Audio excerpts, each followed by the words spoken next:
Bismillahirrahmanirrahim. Assalamualaikum warahmatullahi wabarakatuh. Salam sejahtera untuk kita semua. Semoga kita selalu dalam keadaan sehat walafiat dan selalu penuh keberkahan.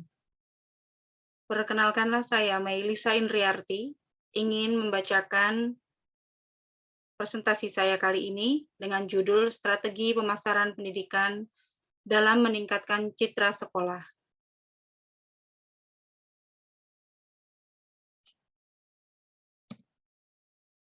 Manajemen pemasaran pendidikan adalah manajemen dengan sistem yang berlandaskan pada hakikat saling berhubungan antara semua bidang fungsional dalam sebuah lembaga pendidikan sebagai dasar pengambilan keputusan di bidang pemasaran yang berorientasi pada konsumen. Adapun tujuan dan fungsi pemasaran pendidikan adalah memberikan informasi kepada masyarakat tentang produk-produk lembaga pendidikan, meningkatkan minat dan ketertarikan masyarakat pada produk lembaga pendidikan, membedakan produk lembaga pendidikan dengan lembaga pendidikan yang lain, kemudian memberikan penilaian lebih pada masyarakat dengan produk yang ditawarkan, dan menstabilkan eksistensi dan kebermaknaan lembaga pendidikan di masyarakat. Adapun fungsi dari pemasaran pendidikan adalah sebagai langkah pembaharuan ketika sebuah lembaga pendidikan harus mengikuti atau mengimbangi ketatnya persaingan dalam memperoleh pelanggan atau customer. Jadi, pemasaran pendidikan berguna sebagai suatu langkah dalam mengimbangi posisi pendidikan di era persaingan global. Adapun proses manajerial pemasaran pendidikan ada 3, yaitu perencanaan, pelaksanaan, dan pengendalian. Langkah-langkah strategis pemasaran pendidikan adalah sebagai berikut. Yang pertama, identifikasi pasar. Yang kedua, segmentasi pasar dan positioning. Yang ketiga, diferensiasi produk. Yang keempat, komunikasi pemasaran. Yang kelima, pelayanan sekolah. Hal ini semua sangatlah penting dan memegang peranan yang sangat-sangat penting sehingga dapat diterima oleh masyarakat sesuai dengan segmentasi pasar dan juga positioning-nya. Berikut adalah strategi pemasaran pendidikan.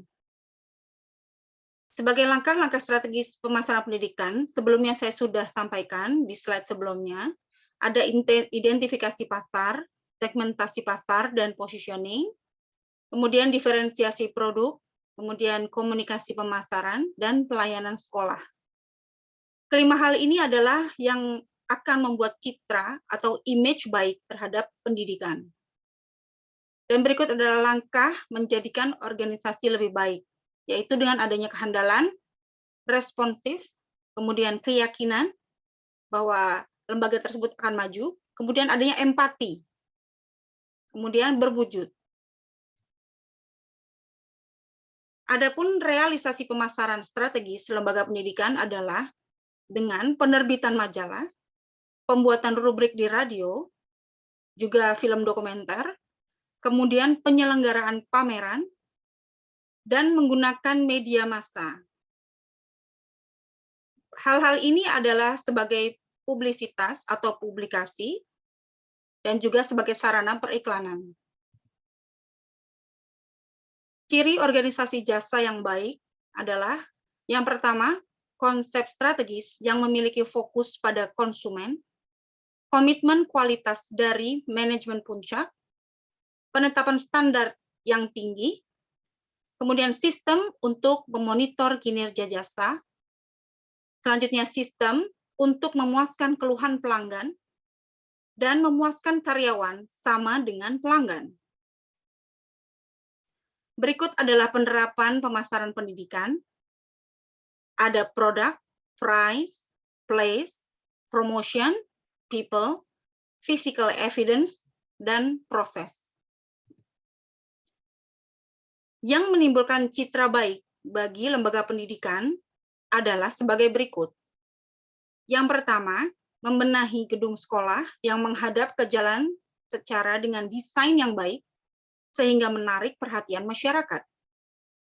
Selanjutnya, memasang lampu kuning kedip-kedip sebagai perhatian hati-hati atau pelan-pelan bagi pengemudi yang akan melewati area lembaga pendidikan.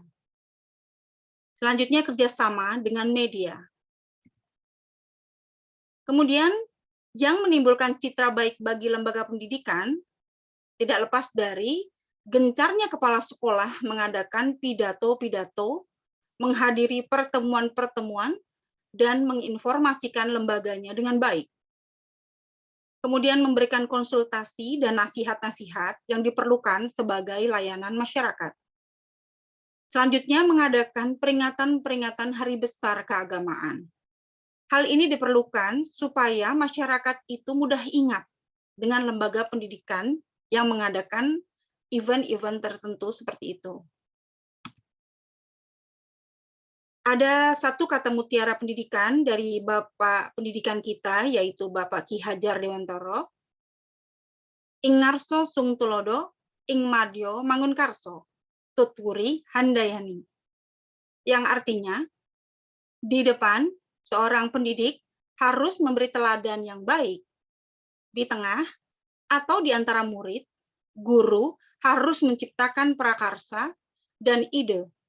Dari belakang, seorang guru harus memberikan dorongan dan arahan. Okay, I think this is my last slide.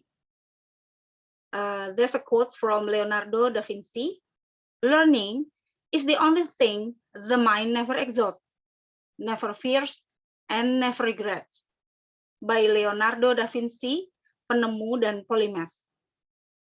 Thank you, everyone. Semoga presentasi saya kali ini bermanfaat. Wabillahi taufik wal hidayah. Wassalamualaikum warahmatullahi wabarakatuh.